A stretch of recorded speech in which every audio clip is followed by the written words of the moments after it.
আসসালামু আলাইকুম। এটিএন বাংলা সংবাদে সবাইকে স্বাগত জানাচ্ছি। আফরোজ আক্তার কামাল। শুরুতে বিআরবি কেবলস সংবাদ শিরোনাম।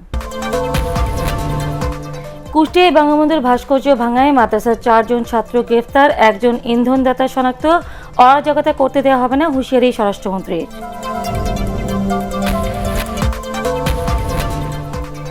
বঙ্গবন্ধুর ভাস্কর্যের অবমাননা ক্ষমার অযোগ্য অপরাধ, মন্তব্য ওবায়দুল কাদেরের। সারাদেশে বিক্ষোভ, অপরাধীদের শাস্তির দাবি।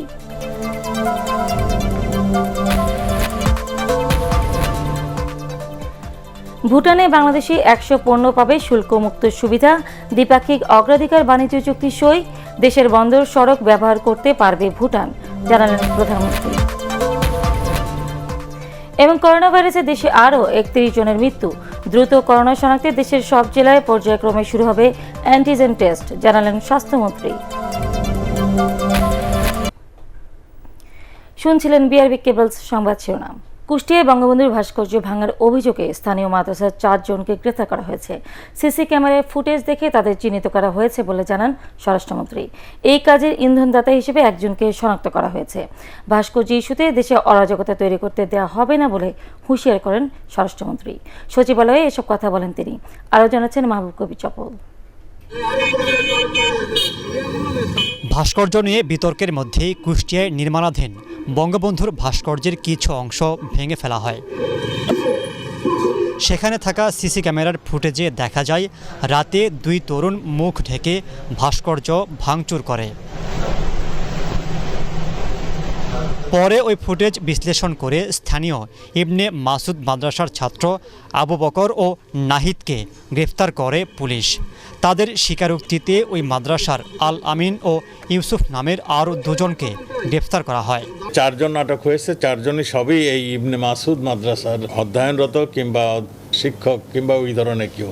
আমরা ডিটেইল জানাবো। আমরা কোনো রকম অরাজকতা আমাদের বাংলাদেশে আমরা করতে দেব না। যে ভাস্কর্য মানেই পূজা নয়, ভাস্কর্য মানে তাকে ধরে রাখা, তার যে অবদান জাতির প্রতি দেশের প্রতি করেছে সেইটাকে হৃদয়ে গেঁথে রাখা। কোথাও যদি বঙ্গবন্ধুর কোনো মূর্তি তৈরি করা হয়ে থাকে, আমাদের সামর্থ্য থাকলে আমরা সেটা ভেঙে গুড়িয়ে দেব। বঙ্গবন্ধুর ভাস্কর্যের বিরুদ্ধে শুরু থেকেই হুঙ্কার দিয়ে আসছিলেন খেলাফতে মজলিসের মাওলানা মামুনুল হক। স্বরাষ্ট্রমন্ত্রী জানান, ভাস্কর্য ভাঙার পেছনে ইন্ধনদাতা হিসেবে একজনকে শনাক্ত করা হয়েছে। তার বিরুদ্ধে সময় মতো ব্যবস্থা নেওয়ার কথাও জানান তিনি। ফেসবুকে আরও কিছু বক্তব্য আপনারা নিশ্চয়ই দেখেছেন। একজনের নাম বারবার চলে আসছে। তারই নির্দেশ কিংবা তারই ইসের জন্য এই ঘটনাগুলি ঘটছে। আমরা অনুসন্ধানের পরে আপনাদেরকে তার সম্বন্ধে ডিটেল জানাবো। এখন পর্যন্ত তদন্ত চলছে, কাজে আমি তার নামটি এখন বলছি না। এই যে উস্কানি দিচ্ছে এবং এই যে ছোট ছোট ছেলে মেয়েদেরকে মিথ্যে তথ্য দিয়ে বের করে নিয়ে আসছে, রাত্রেবেলাও তারা বের হয়ে আসছে, এটা নিশ্চয়ই কারো কাম্য নয়। আমরা অবশ্যই এটা নিয়ে এটাও আমরা দেখব। হেফাজতে ইসলাম বা বিশেষ কোনো ইসলামী দলের প্রতি সরকার নমনীয় নয় বলেও দাবি করেন স্বরাষ্ট্রমন্ত্রী। আমরা কেউর প্রতি নমনীয় নয়। মাহবুব কবির চপল, এটিএন বাংলা, ঢাকা। এদিকে মধ্যরাতে 2 মাদ্রাসার ছাত্র কিভাবে বঙ্গবন্ধুর ভাস্কর্য ভাঙিয়ে সাংবাদিকদের কাছে তা তুলে ধরেন Khulna DIG doctor Khandakar Mohiuddin. Kushtia police line সম্মেলন কক্ষে এক ব্রিফিংয়ে তিনি জানান, শহরের 5 রাস্তার মোড়ে মই দিয়ে প্রথমে নির্মাণাধীন ওই ভাস্কর্যের ওপরে ওঠে সবুজ ও মিঠুন নামের 2 ছাত্র। কুষ্টিয়া পুলিশ লাইন সম্মেলন কক্ষে এক ব্রিফিংয়ে তিনি জানান, শহরের 5 রাস্তার মোড়ে মই দিয়ে প্রথমে নির্মাণাধীন ওই ভাস্কর্যের ওপরে ওঠে সবুজ ও মিঠুন নামের 2 ছাত্র। এরপর হাতুড়ি দিয়ে মুখ ও হাত ভাঙতে থাকে তারা। প্রায় 9 মিনিট ধরে এই নাশকতার পর 2 জন মই দিয়ে নেমে পায়ে হেঁটে চলে যায়। সিসি ক্যামেরার ফুটেজ দেখে এই 2 জন এবং তাদের সহযোগিতাকারী 2 শিক্ষককে গ্রেফতার করা হয়। স্টুডেন্ট তাদের একজনের নাম হলো আবু বকর আর একজনের নাম হলো নাহিদ।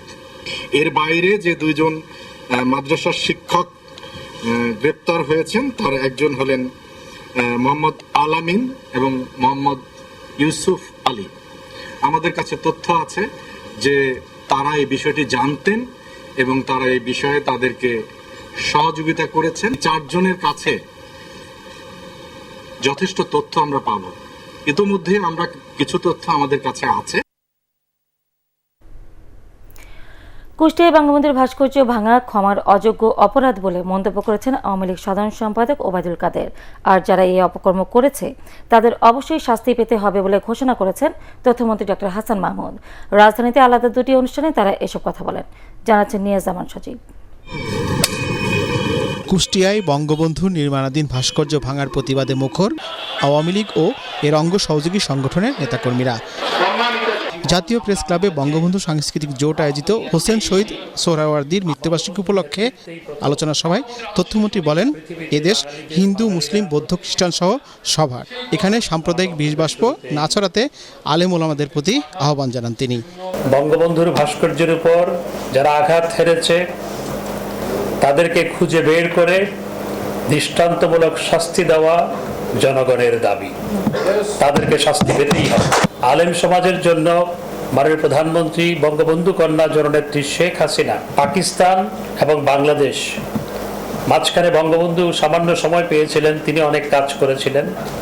এরপরে কেউ আলেম সমাজের কল্যাণের জন্য, ইসলামের কল্যাণের জন্য এত কাজ করে না। ইতিহাসের মীমাংসিত বিষয়। এদিকে আওয়ামী লীগ সাধারণ সম্পাদক ওবায়দুল কাদের বলেন, বঙ্গবন্ধুর ভাস্কর্যের অবমাননা সংবিধানের অবমাননা। মুক্তিযুদ্ধের সপক্ষ শক্তিকে সাম্প্রদায়িক অপশক্তির বিরুদ্ধে ঐক্যবদ্ধ হওয়ারও আহ্বান জানান তিনি। সরকারি বাসভবন থেকে ভিডিও কনফারেন্সে নরসিংদী জেলা আওয়ামী লীগের বর্ধিত সভায় যোগ দিয়ে এসব কথা বলেন তিনি। যারা এই অপকর্ম করেছে তারা ক্ষমার অযোগ্য অপরাধ করেছেন। সেখানে যারাই জড়িত থাক তাদের ভিডিও ফুটেজ আমাদের কাছে আছে। পুলিশ সে ব্যাপারে তদন্ত করছে। অপরাধী যারাই হোক তাদেরকে শাস্তি পেতেই হবে। অন্যদিকে বঙ্গবন্ধুর ভাস্কর্য ভাঙার প্রতিবাদে রাজধানীতে যুবলীগ, ছাত্রলীগ, স্বেচ্ছাসেবক লীগ ও মহিলা আওয়ামী লীগের নেতাকর্মীরা প্রতিবাদ সমাবেশ ও মিছিল করেছে। নিয়াজ জামান সজীব, এটিএন বাংলা, ঢাকা। এদিকে বঙ্গবন্ধুর ভাস্কর্য ভাঙচুরের প্রতিবাদে দেশের বিভিন্ন স্থানে বিক্ষোভ করেছে আওয়ামী লীগ এবং এর অঙ্গ ও সহযোগী সংগঠনগুলো।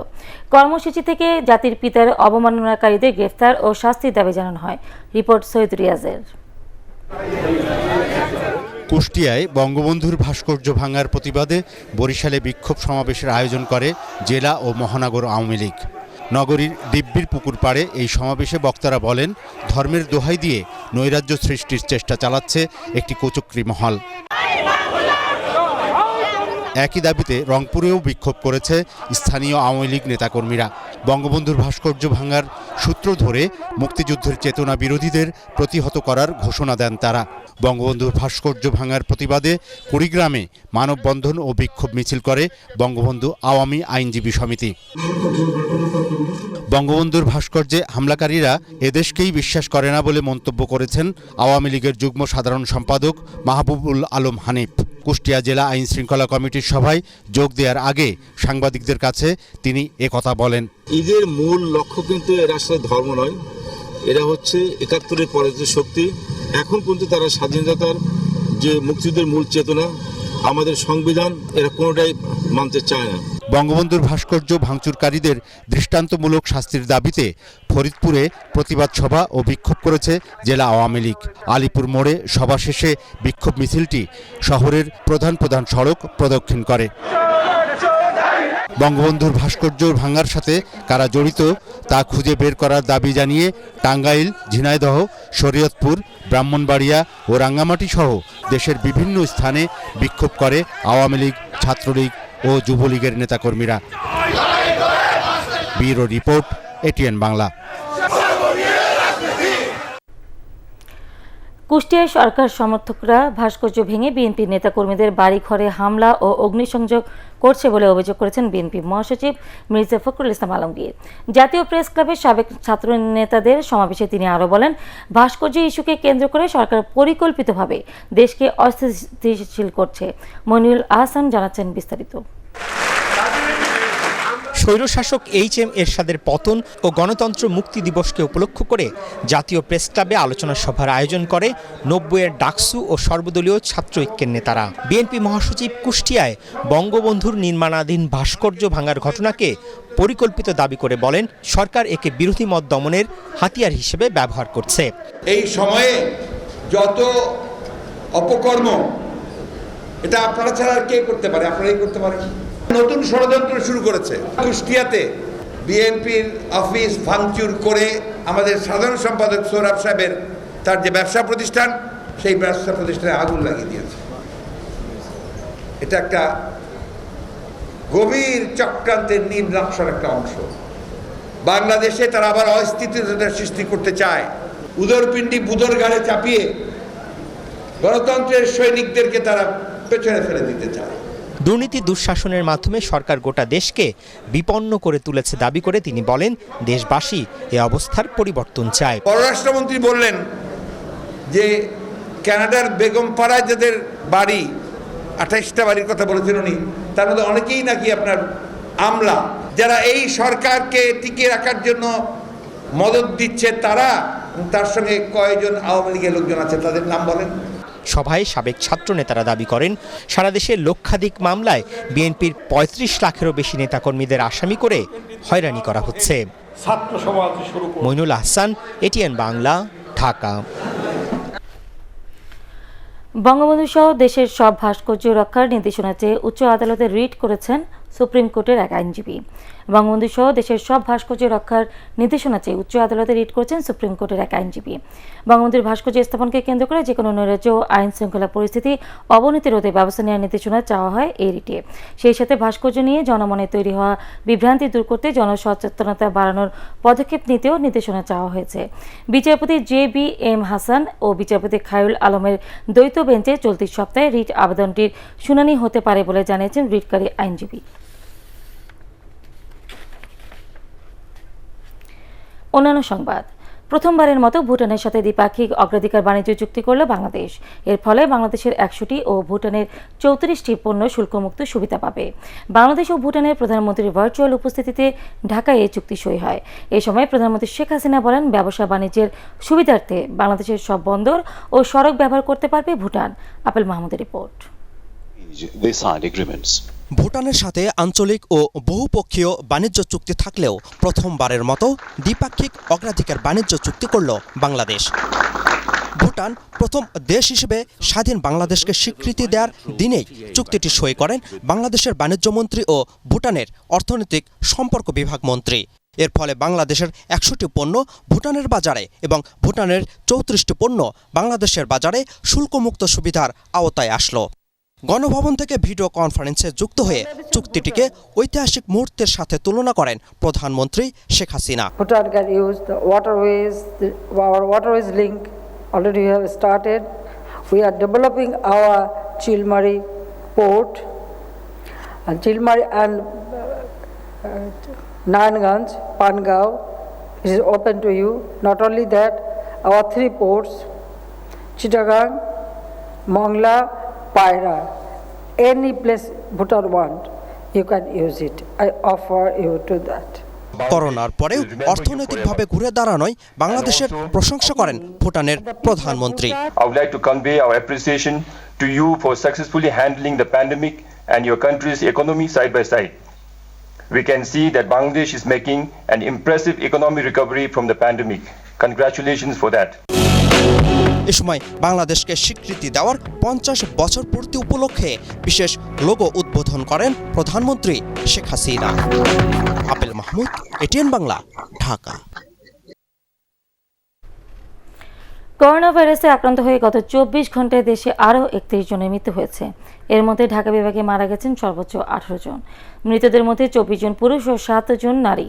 এ নিয়ে এই ভাইরাসে মৃতের সংখ্যা বেড়ে দাঁড়ালো 6,838 জন। এছাড়া 24 ঘন্টায় 13,218টি নমুনা পরীক্ষা করে নতুন শনাক্ত হয়েছেন 1,666 জন। শনাক্ত বিবেচনায় আক্রান্তের হার 12.60%। মোট করোনা শনাক্তের সংখ্যা 4,77,545।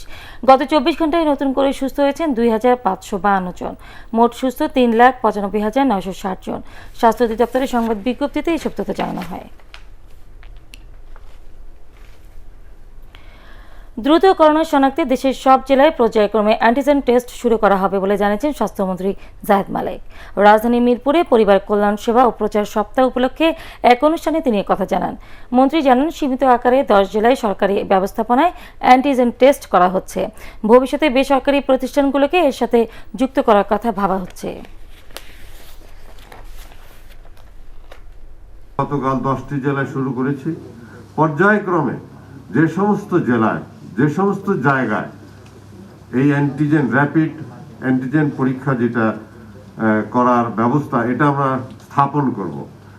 আমরা ইতিমধ্যে পিসিআর ল্যাব 120টি চালু আছে, জিন এক্সপার্ট মেশিন দিয়েও করোনা পরীক্ষা চালু আছে। পাশাপাশি র্যাপিড অ্যান্টিজেন টেস্টের মাধ্যমেও এই করোনা পরীক্ষা এই দেশে চালু হলো। হবিগঞ্জের মাধবপুরে তেলবাহী ট্রেন লাইনচ্যুত হওয়ায় এখনও বিচ্ছিন্ন রয়েছে সিলেটের সাথে সারা দেশের রেল যোগাযোগ। ক্ষতিগ্রস্ত লাইন সারাতে সোমবার ভোর পর্যন্ত সময় লাগতে পারে বলে জানিয়েছে রেল কর্তৃপক্ষ।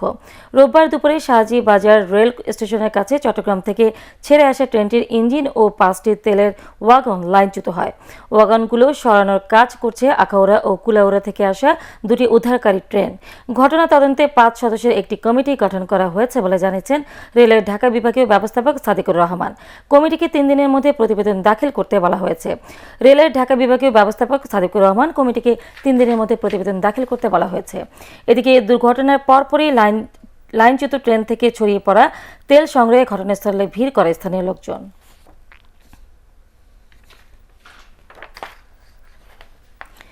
মিল্কভিটা আন্তর্জাতিক সংবাদ।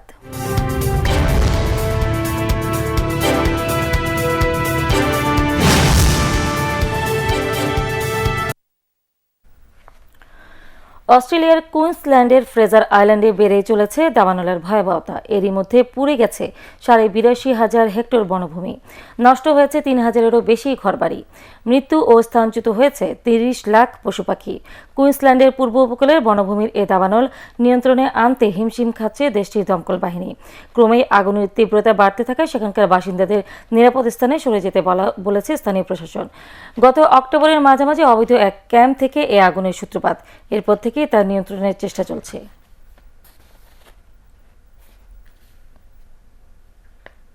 পারটেক্স খেলার খবর।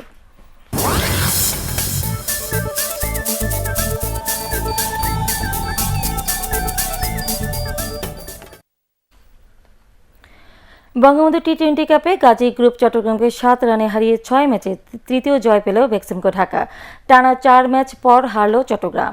জয়ের জন্য ঢাকার বিপক্ষে 146 রানের টার্গেটে নেমে 9 উইকেটে 138 রানে থামে চট্টগ্রাম। 39 বলে দলের পক্ষে সর্বোচ্চ 47 রান তোলেন উদ্বোধনী ব্যাটসম্যান লিটন দাস। 26 রান করেন মাহমুদুল হাসান জয়। ঢাকার বোলারদের মধ্যে মুক্তার আলী 39 রানে 3টি উইকেট তুলে নেন। এর আগে টস হেরে ব্যাট করে ম্যাচ সেরা মুশফিকুর রহিমের 50 বলে 73 রানের ঝড়ে 4 উইকেটে 145 রান সংগ্রহ করে ঢাকা। 34 রান আসে ইয়াসির আলীর ব্যাট থেকে। এই জয়ে পয়েন্ট টেবিলের তৃতীয় স্থানে উঠে এলো বেক্সিমকো ঢাকা।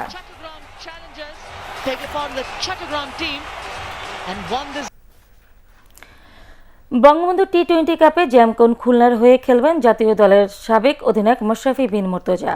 ফরচুন বরিশাল, জ্যামকন খুলনা ও মিনিস্টার গ্রুপ রাজশাহী মাশরাফিকে দলে পেতে আবেদন করেছিল।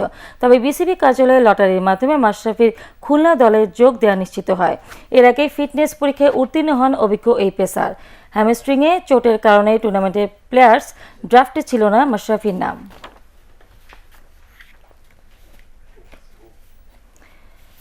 দ্বিতীয় টি-20 ম্যাচে স্বাগতিক অস্ট্রেলিয়াকে 6 উইকেটে হারিয়ে 3 ম্যাচের সিরিজ 2-0-তে জিতল ভারত। সিডনিতে অস্ট্রেলিয়ার দেয়া 195 রানের টার্গেট 4 উইকেট হারিয়ে ছুঁয়ে ফেলে সফরকারী ভারত। দলের পক্ষে সর্বোচ্চ 52 রান করেন শেখর ধাওয়ান। ম্যাচ সেরা হার্দিক পান্ডিয়া 22 বলে 42 রান করে দলকে জিতিয়ে সাজ করে ফেলেন। অধিনায়ক বিরাট কোহলি করেন 40 রান। এর আগে টস হেরে ব্যাট করে অধিনায়ক ম্যাথিউ ওয়ার্ডের 32 বলে 58 রানের ইনিংসে 5 উইকেটে 194 রান তোলে অস্ট্রেলিয়া। 46 রান করেন স্টিভ স্মিথ। আগামী 8 ডিসেম্বর সিডনিতে সিরিজের তৃতীয় ও শেষ টি-20-তে মুখোমুখি হবে দুদল।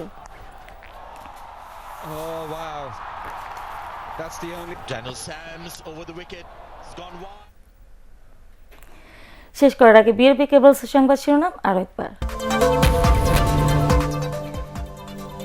কুষ্টিয়ায় বঙ্গবন্ধুর ভাস্কর্য ভাঙায় মাদ্রাসার 4 জন গ্রেফতার, 1 জন ইন্ধনদাতা শনাক্ত। অরাজকতা করতে দেওয়া হবে না, হুঁশিয়ারি স্বরাষ্ট্রমন্ত্রীর।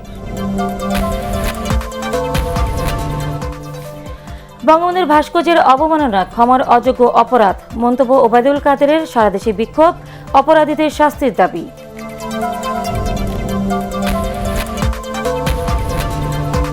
ভুটানে বাংলাদেশে 100 পণ্য পাবে শুল্কমুক্ত সুবিধা, দ্বিপাক্ষিক অগ্রাধিকার বাণিজ্য চুক্তি সই। দেশের বন্দর সড়ক ব্যবহার করতে পারবে ভুটান, জানালেন প্রধানমন্ত্রী। এবং করোনা ভাইরাসে দেশে আরও 31 জনের মৃত্যু, দ্রুত করোনা শনাক্তে দেশের সব জেলায় পর্যায়ক্রমে শুরু হবে অ্যান্টিজেন টেস্ট, জানালেন স্বাস্থ্যমন্ত্রী। পরবর্তী সংবাদ দেখার আমন্ত্রণ জানিয়ে এখনকার মতো শেষ করছি। করোনা ভাইরাস থেকে নিজেকে সুরক্ষিত রাখতে মাস্ক পরুন এবং বারবার হাত পরিষ্কার করুন। আমাদের 18 বাংলার সংবাদ ইউটিউবে দেখতে ব্রাউজ করুন, YouTube/18 বাংলা নিউজ। ধন্যবাদ সবাইকে।